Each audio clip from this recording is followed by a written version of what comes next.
El segundo tema que estudio es la lucha por el poder, información y recursos. Y un aspecto muy importante en este tema son las guerras mundiales y los grupos mundiales dirigentes, las élites dirigentes, ya que son los que empiezan esas guerras. Soy un historiador académico y como a un historiador a mí me interesan las relaciones causales. Últimamente, sobre todo después de la desintegración de la Unión Soviética, en los estudios dedicados a las guerras mundiales, se ha registrado una tendencia de centrarse en los detalles. Tal vez eso sea muy importante, pero creo que las cuestiones principales son más importantes. Y en el análisis de las mismas guerras mundiales, la cuestión principal es, según los romanos, cui bono, cui prodest, quién se beneficia. Si no entendemos quién empezaba las guerras, si no entendemos el mecanismo del origen de las guerras mundiales, no se puede separar este mecanismo de los ciclos de acumulación de capital. La ley del desarrollo del sistema capitalista continúa en vigor. Si no lo entendemos, no entendemos el resto.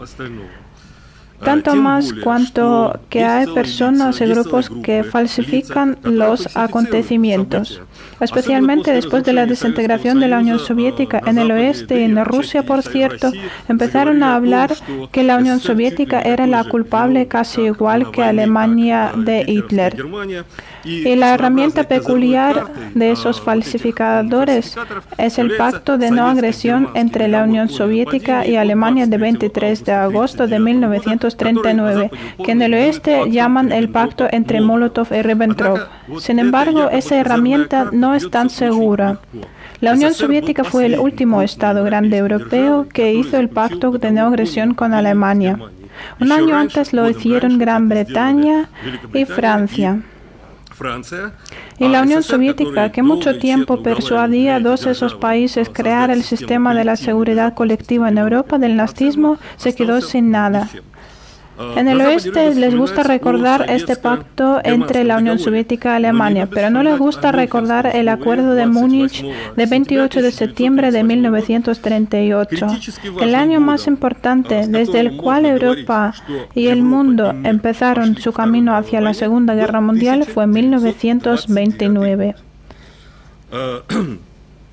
Especialmente en 1929, los bancarios europeos, no se trata solo de los alemanes, sino también de los ingleses, empezaron a empujar a Hitler hacia el poder.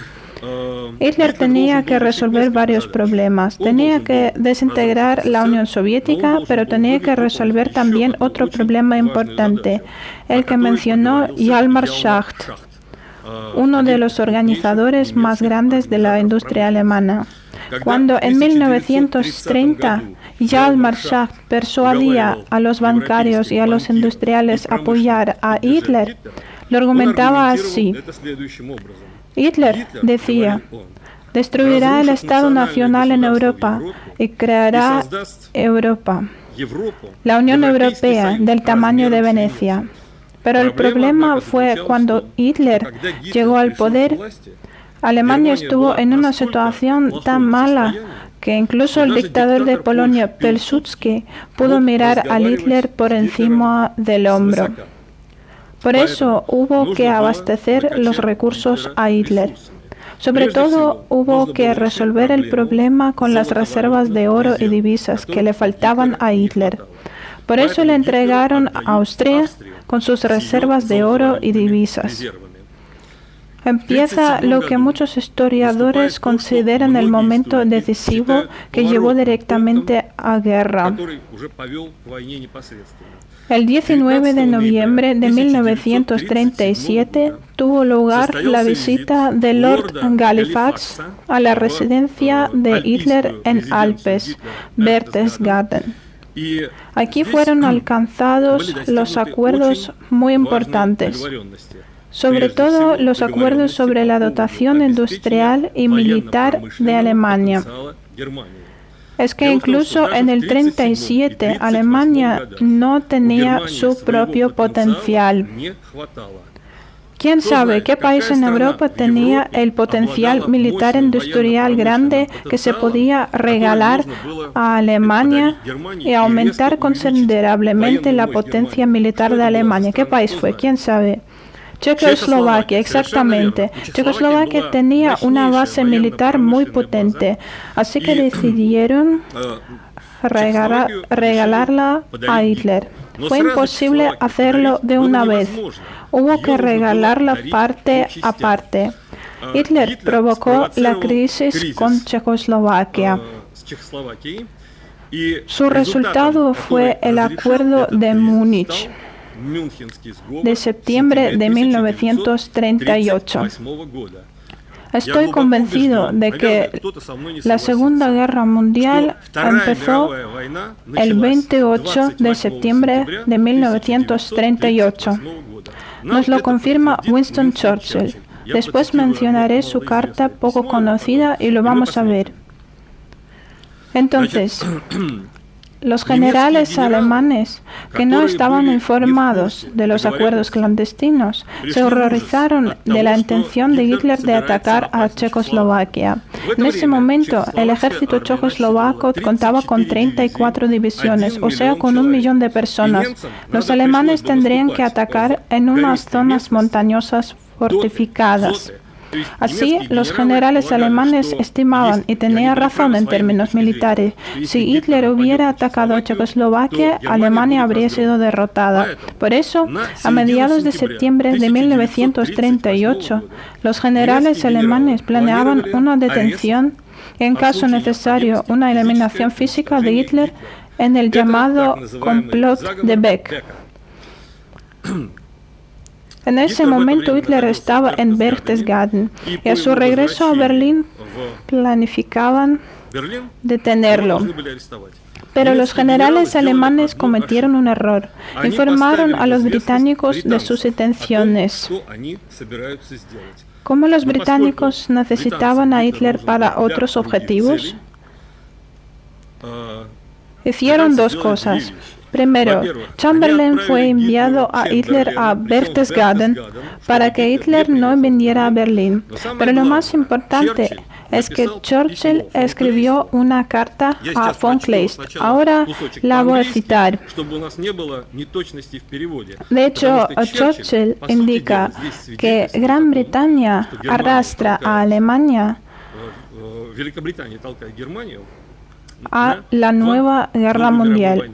Escribe: querido señor, estoy seguro de que el cruce de la frontera de Checoslovaquia por los ejércitos alemanes o por las fuerzas aéreas significaría la reanudación de la guerra mundial. Pero por favor, tome su tiempo. Este tipo de guerra se empieza, durará hasta la victoria. Sin embargo, tenemos que pensar no solo en lo que va a pasar en los próximos meses, sino en lo que pasará al final del tercer o cuarto año. Después escribe que al final del tercer o cuarto año, las potencias democráticas atacarán a Hitler. De esta manera, Churchill dice que el cruce de la frontera checoslovaca significa la reanudación de la guerra mundial. No hay que hacer nada especial. Explica que no se necesita el complot contra Hitler, se necesita dejarlo actuar y no interrumpirlo durante los primeros 3 o 4 meses. Hay que dejarlo hacer la guerra unos 3 o 4 años. ¿Hacer guerra con quién? Obviamente que después de Checoslovaquia con la Unión Soviética. Luego, pasados esos 3 o 4 años, las democracias apuñalarán por la espalda a Hitler agotado. Para que Hitler cruce la frontera checoslovaca, en Múnich le cedieron una parte de Checoslovaquia. Estaba claro que después tomaría todo lo demás. Quisiera recordar una idea muy interesante del gran pensador del siglo XX, Raymond Aron, que escribió lo siguiente: si Hitler hubiera muerto en 1938, habría pasado a la historia de Alemania como una figura más grande que Bismarck. Pero el régimen que Hitler creó después de 1938 le convierte en un criminal de guerra. Es la posición de Raymond Aron. pero fueron las plutocracias occidentales quienes ayudaron a Hitler a crear el régimen que surgió después de 1938. Ciertamente hay que mencionar otra cosa. Cuando Hitler conquistó gran parte de Europa el 22 de junio de 1941, no fue Alemania que atacó la Unión Soviética, sino la Unión Europea bajo Hitler. Su ejército contaba con unidades de España, Francia, Flandes, Valonia, Países Bajos, Noruega, Dinamarca, Finlandia, Italia, Albania, Bulgaria, Rumania, Eslovaquia, Hungría. Basta recordar que cuando los ejércitos soviéticos asaltaban Berlín, la ciudad fue defendida no solo por los alemanes, sino también por 2 batallones de SS, uno letón y otro francés. Además, 2 países oficialmente neutrales desempeñaron un papel muy importante. De hecho, estuvieron al lado de Alemania. Se trata de Suecia y de Suiza. En 1943, Martin Bormann decidió crear un fundamento para el Estado oculto de nazi de posguerra. Desde marzo de 43 hasta mediados de 45, los nazis crearon 700 empresas transnacionales, 238 en Suecia y 234 en Suiza. Entonces, estos países estaban también activos. Así, el Tercer Reich fue un proyecto común del Occidente dirigido contra la Unión Soviética. Eso fue su experimento.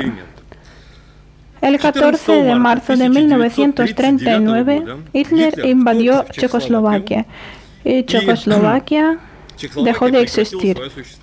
¿Qué hace el presidente del Banco Central de Inglaterra, Montagu Norman? Entrega 6 millones de libras esterlinas a Hitler. O sea, toda la reserva checoslovaca de oro. Los británicos habrían podido no entregar esos recursos a Hitler, pero lo hicieron. Entonces Hitler tomó Checoslovaquia e inmediatamente los británicos le entregaron la reserva de oro.